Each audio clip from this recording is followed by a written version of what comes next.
નમસ્કાર. સરસીયા ગામમાં સ્વર્ગવાસી હીરાબાપા સેલડિયા અને સેલડિયા પરિવાર દ્વારા પાણીઢોળ પ્રસંગે સેવા અને સમાજ કલ્યાણનો સુંદર સંદેશ આપતો ત્રિવેણી કાર્યક્રમ યોજાયો.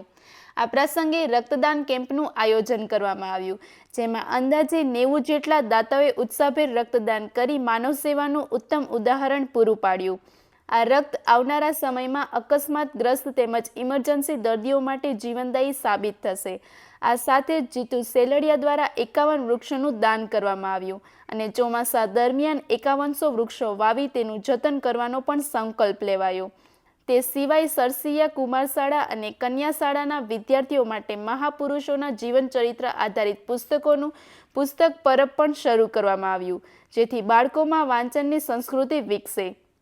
સ્વર્ગવાસી રાણીમાએ લગભગ 90 વર્ષનું પ્રેરણાદાયી જીવન જીવ્યું હતું અને તેમની યાદમાં આયોજિત આ સેવા કાર્યો સમાજ માટે એક પ્રેરણા સમાન બન્યા. વધુ સમાચાર માટે જોડાયેલા રહો આરપી ગુજરાત ન્યૂઝ, રાજકોટ.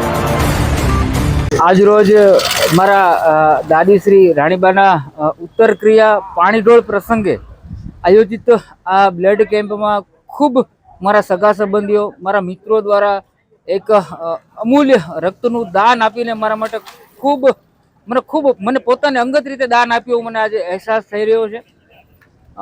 સાથે સાથે આજે આ બાના આ પ્રસંગે એક એવો વિચાર આવ્યો કે બા તો વિલીન થઈ જ ગયા છે, પણ સાથે સાથે કોઈની જિંદગી બચાવી શકાય, તો આ એક રક્તનું દાન કરીને જિંદગી બચાવવાનો પ્રયત્ન કર્યો છે.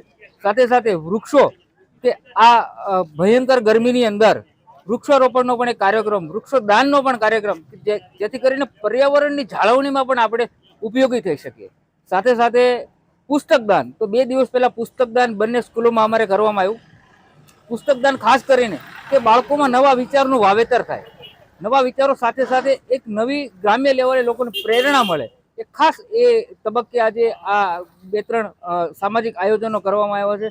વિશેષ મારા સગા સંબંધીઓ, મારા મિત્રોનો પણ ખૂબ આભાર. મને ખૂબ તેમનો સાથ અને સહકાર આ કાર્યક્રમ, આ પ્રસંગે મને મળ્યો છે.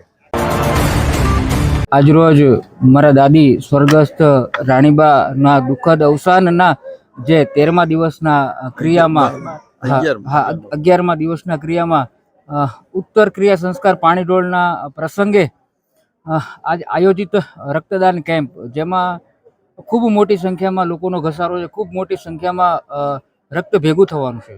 બાનો આત્મા તો વિલીન થઈ ગયો છે, પણ બા જતા જતા ઘણા બધા જીવાત્માઓને, ઘણા બધા જીવોને, ઘણા બધા બીમાર લોકોને રક્તના માધ્યમથી નવું જીવત દાન દેતા ગયા છે.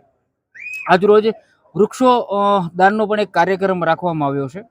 વૃક્ષોદાનમાં અત્યારે હાલ ઉનાળાનો સમય હોય, રોપા ઉજરવા ખૂબ મુશ્કેલ હોય, જેથી કરીને સમય સાચવવા માટે આજે 51 વૃક્ષોનું દાન કરવાનું છે. ત્યારબાદ સૌરાષ્ટ્રમાં પ્રથમ વરસાદ થયા બાદમાં 1100 વૃક્ષો સ્વર્ગસ્થ મારા રાણીબાના નામના મારે ઉછેરવાના છે અને વવડાવવાના છે.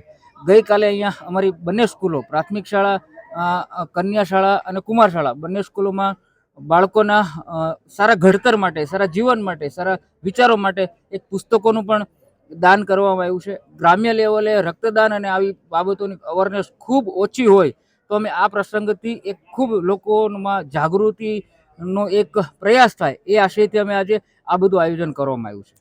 આવા અનેક સામાજિક કાર્યો આપ કરો છો, તો આની પ્રેરણા આપને ક્યાંથી ને કેવી રીતના થઈ છે? ખાસ કરીને પુસ્તક દાન માટે તો અમારા ત્યાં ઘણા ગ્રુપોમાં અમે કરતા હોઈએ છીએ.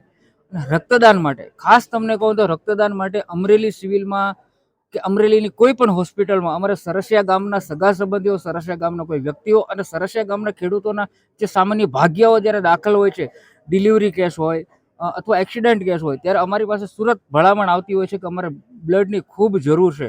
ત્યારે અમે ભલામણ કરીને ત્યાંથી એને લોહી પૂરું તો પાડતા હોય, પણ આપણે આપેલું હોય તો વારંવાર આપણે અપાવી શકીએ. એટલે ખાસ કરીને અમારે આજે મારા મિત્રો બધાને સાથે ચર્ચા કરીને, સગા સંબંધીઓ, કાકા કાકી સાથે ચર્ચા કરીને અમે એક આખું આયોજન કર્યું છે.